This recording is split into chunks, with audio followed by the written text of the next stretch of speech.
గురువుగారు, శివుడిని పంచముఖ స్వరూపుడిగా వ్యవహరిస్తారు కదా! ఈ పంచముఖాలకు నిర్దిష్టమైన పేర్లు ఏమైనా ఉన్నాయా? ఉన్నాయి తల్లి. ఎలా చెప్తావంటే పంచముఖాలకు ఉండేటటువంటి పేర్లు సద్యోజాతము, తత్పురుషము, అఘోరము, ఈశానము, వామదేవము అనే పేర్లలో కాస్త ముందు వెనకలుగా అనేక రూపాలలో ఈ పంచముఖ రూపాలను వేదం వర్ణిస్తుంది. సద్యోజాతం మొట్టమొదటగా సద్యోజాతం ప్రపద్యామి సద్యోజాతాయ వై నమో నమః భవే భవేనాతి భవే భవస్వమాం భవోద్భవాయ నమః.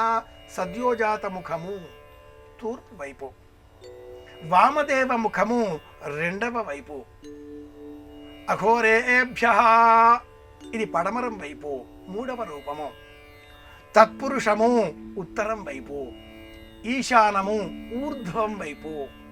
నాలుగు దిక్కులా నాలుగు ముఖాలు ఉండగా ఈశానము ఊర్ధ్వం వైపుగా ఇలా మనకు వేదం ఒక ప్రమాణ రూపంలో పంచముఖ ఈశ్వరుడిని స్తోత్రం చేసే నిమిత్తమై మంత్రాదులను మనకు తెలియజేసింది.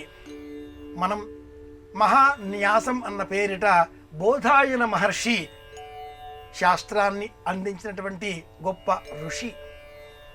ఈ ఋషి ప్రోక్తమైనటువంటి శ్లోకాలను కూడా మనం గమనించినట్లయితే మహాన్యాసములో దేహమంతా కూడా మహన్యాసమది.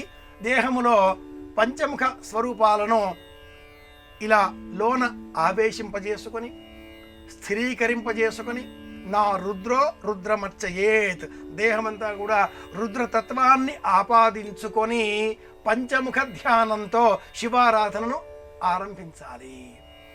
అఘోరేభ్యోథ ఘోరేభ్యో ఘోర ఘోరతరేభ్య, అద్భుతమైనటువంటి దిక్కు పడమర దిక్కు. వామదేవ విధానములో మనం వీపు ప్రత్యేకంగా దక్షిణం వైపు చేసి ముఖం ఉత్తరం వైపుగా ఉండే విధంగా ఏర్పాటు చేసుకుని అభిషేకం చేయాలి. ఆ వైపుగా ఉండేటటువంటి శివుడిని వామదేవ ముఖం అన్నప్పటికీ సద్యోజాత విధిలో అభిషేకం చేయడం అని చెబుతారు.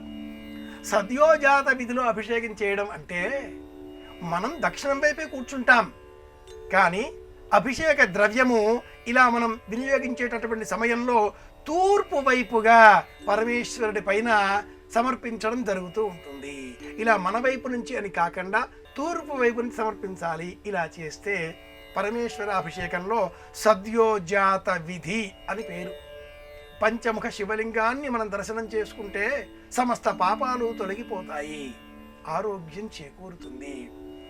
ఇలా సద్యోజాతము, వామదేవము, అఘోరము, తత్పురుషము, ఈశానము అన్న పేరిట ఈశాన సర్వ విద్యానాం ఈశ్వర సర్వభూతానాం బ్రహ్మాధిపతిర్బ్రహ్మణోధిపతిర్బ్రహ్మ శివో మే అస్తు సదాశివోం అంటూ ఈశ్వరుడిని మనస్సులో ధ్యానం చేసుకుంటే కూడా 5 పేర్లు చెబితే కూడా ఈశ్వరుడి అనుగ్రహం మనకు సంపూర్ణంగా లభిస్తుంది.